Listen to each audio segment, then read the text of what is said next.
You're standing in your apartment beneath a ceiling leak, and cold drops strike your wrist before soaking the cuff of your shirt. Rain rattles against the glass. The room is lit, sealed, safe, yet your skin tightens and your shoulders rise toward your ears. A small puddle spreads across the floor, while damp fabric grips your wrist. The shiver arrives before thought. It is the sharp unease of becoming wet while cold, followed by an urge to get dry fast. It feels personal, small, and ridiculous. You treat it as a private, modern annoyance caused by bad weather and an inconvenient leak. That reaction did not begin inside an apartment. It comes from a body shaped by cold exposure after rain-soaked skin hides and the ground beneath a group. Human skin releases heat through sweat, while reduced body hair leaves that skin open to the air. Shelter became the answer this vulnerable body demanded. Rain had to remain outside. A dry layer had to remain near the skin. Heat had to be protected. For tens of thousands of years, that arrangement has carried a hidden price when water and cold take control. The system is not an antique habit trapped in the past. It is part of the physical inheritance carried into every heated room, every dry bed, every building designed to hold weather at a distance. Nearly everyone alive moves through the world with the same exposed surface between warmth and rain. The details of housing change.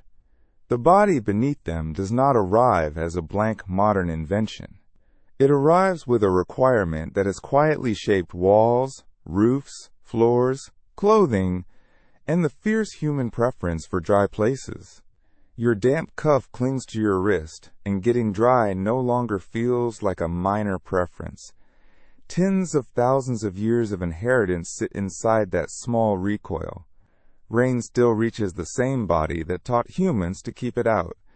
Now picture a fitness studio after a hard run. The machine slows beneath your feet. Your shirt is dark at the chest and back. Sweat gathers on skin that has been working to release heat, even while the room around you is controlled, bright, and full of ordinary noise. The response has not retired because the setting is modern. It begins without ceremony during effort. Moisture appears. Heat leaves. The body carries out an old instruction with no concern for subway schedules, office hours, locked doors, or the fact that a towel waits nearby. You step off the machine and stand still. Air from a ceiling vent moves across your arms. The surface of your body has become a place where conditions matter immediately. No alarm sounds. No one else in the room needs to notice.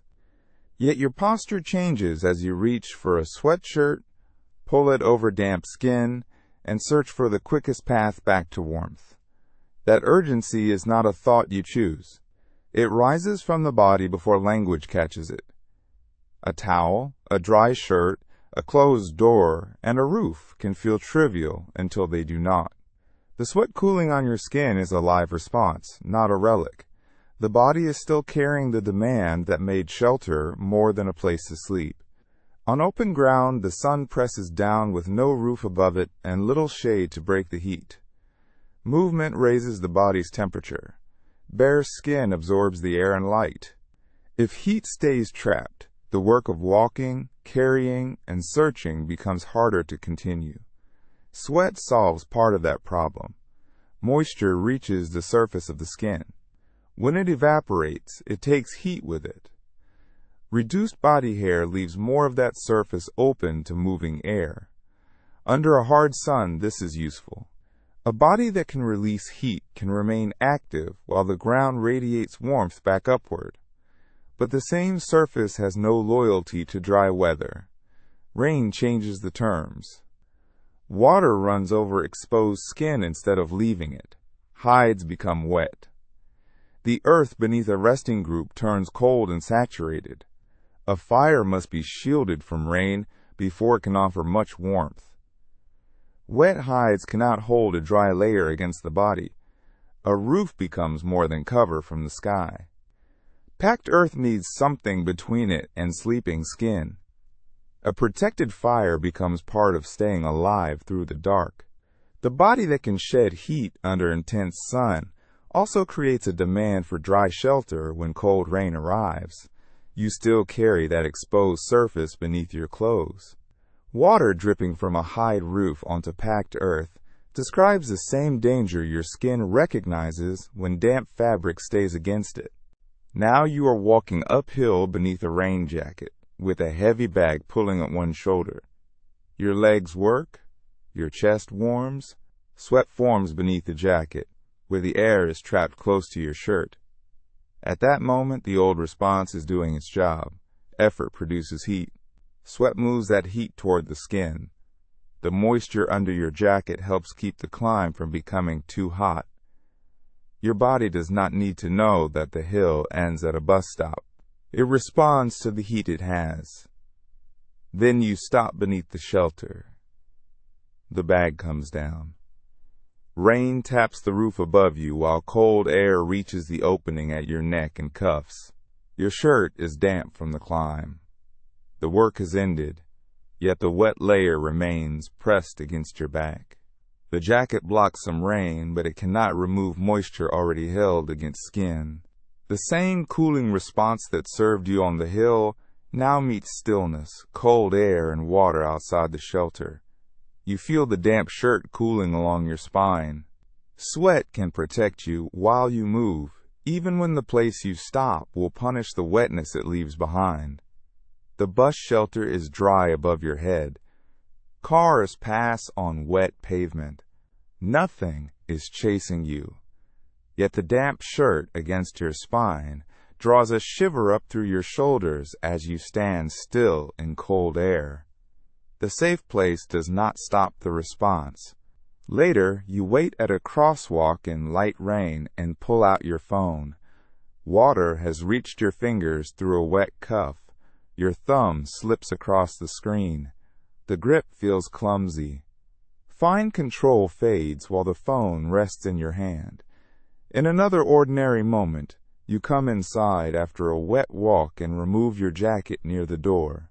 The outer layer did its work against the rain, but the shirt beneath it is damp from effort. Cold fabric touches your chest, and your arms fold tight against your body before you decide to move. Your body reacts to wetness on skin with the same urgency that once made dry ground, a covered fire, and a roof matter through the night. The moisture can arrive during useful effort, then remain after that effort has ended. You leave a heated building after lifting, carrying, and moving through the day. Cold rain meets you at the exit. Beneath your outer layer, your shirt is already damp with sweat. At the bus shelter, your work stops.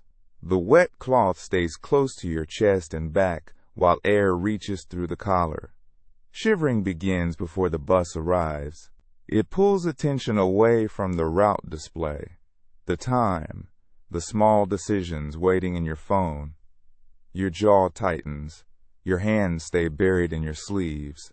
Energy that had been used for work is now spent trying to stay warm while you stand under a narrow roof. Then rain reaches a family tent during the night. Water works through the ground layer and dampens the bedding beneath sleeping bodies. The roof keeps back part of the weather, yet the floor holds cold moisture under blankets and clothes. Morning comes with stiff fingers and a zipper that will not cooperate. Cold, damp hands struggle to pinch the small metal pull. Fine control has become a task. The loss is ordinary and immediate. Focus breaks under shivering.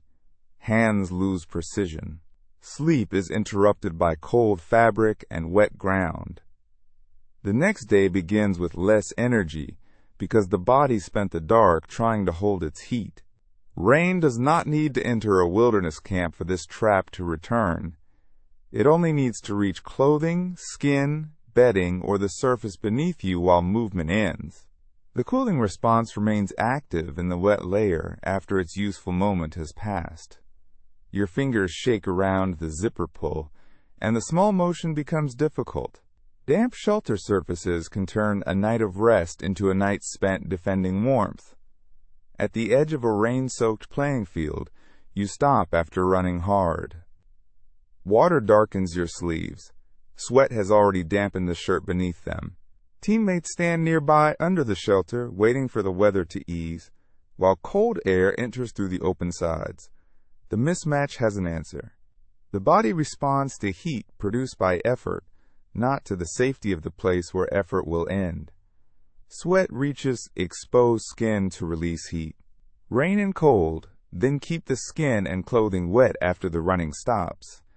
Knowing that you are near a heated car does not dry the fabric against your body. You try to dismiss the shiver. You tell yourself the wait is short.